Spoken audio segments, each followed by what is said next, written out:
Thousands racing through Grand Rapids today and putting their respective stamp on the 41st Riverbank Run. Larry Figursky chased the champs and has our race recap.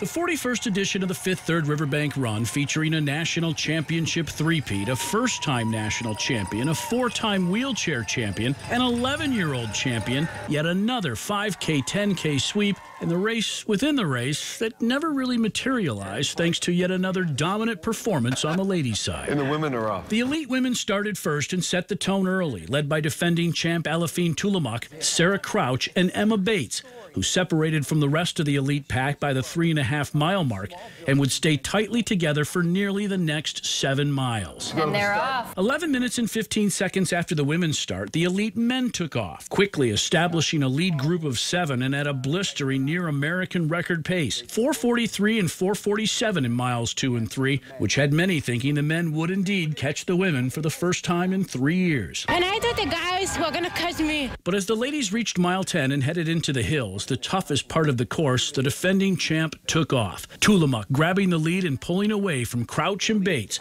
For the third straight year, Alafine winning the women's title in 1 hour, 25 minutes, and 34 seconds. Nearly 21 seconds ahead of Bates, who finished second, and nearly a minute and a half ahead of Crouch, who was third. As a U.S. citizen, a new citizen, it means the world to me to be able to run national championships. Yeah. I never thought when I was a young kid that I would have opportunities like this, so I am just so grateful. And this race, I have a special place in my heart for this race. Tulimak also, once again, winning the race within the race, finishing 31 seconds ahead of the men's winner. She's happy. The men's finish, much more dramatic. By the time they reached Johnson Park 7 miles in, Scott Fauble, Sam Chalanga, Samuel Kosgei, and Nicholas Montanez had begun separating themselves from the original pack of 7. But between miles 9 and 10, the lead pack would grow back to 5, with Tyler McCandless not only rejoining the group, but grabbing the lead before the 10-mile mark. Look at him. He's up front pushing it now. But it was short-lived. At mile 12, Fauble regained the lead and began pulling away from the group with Chalanga right behind. By mile 13, it had become a two-man race with Fauble and Chalanga within a couple of strides of one another until the final half-K before Chalanga pulled away down the stretch. The Colorado Springs resident taking the men's title in 1 hour, 14 minutes, and 51 seconds, just 3.5 seconds ahead of Fauble. That's the epitome of competition, and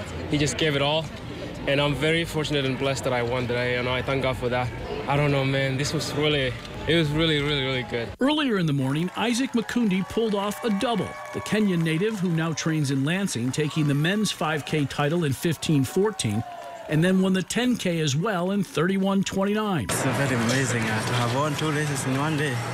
It's my first time to do this. On the ladies' side, and in one of the best stories of the day, 11-year-old Clara James Herr of Grand Rapids won the women's 5K in 17:52, which, by the way, would have placed 14th overall on the men's side. Did you think you could win this thing? I got I think 9th last year, so I wasn't planning on it or anything. What does it feel like? Felt really good. And Mackenzie Deemer of Caledonia, the daughter of local racing legend Brian Deemer, taking the women's 10K in 39:02. I honestly had no idea I was going to do that today. I'm beyond happy. In the wheelchair division, Aaron Pike won his 4th straight men's title, while Michelle Wheeler of Pennsylvania took the women's crown. And in the hand cycling 25K, Laura Stock of Canton, Michigan, best amongst the ladies, while Boston Marathon reigning champ Tom Davis of Fremont, Illinois, won the men's title. I always want to go fast. Yeah. I always want to glorify God in how I race, and then hopefully someone sees it and they go, well, if that guy can do it, then I can get out and do something too.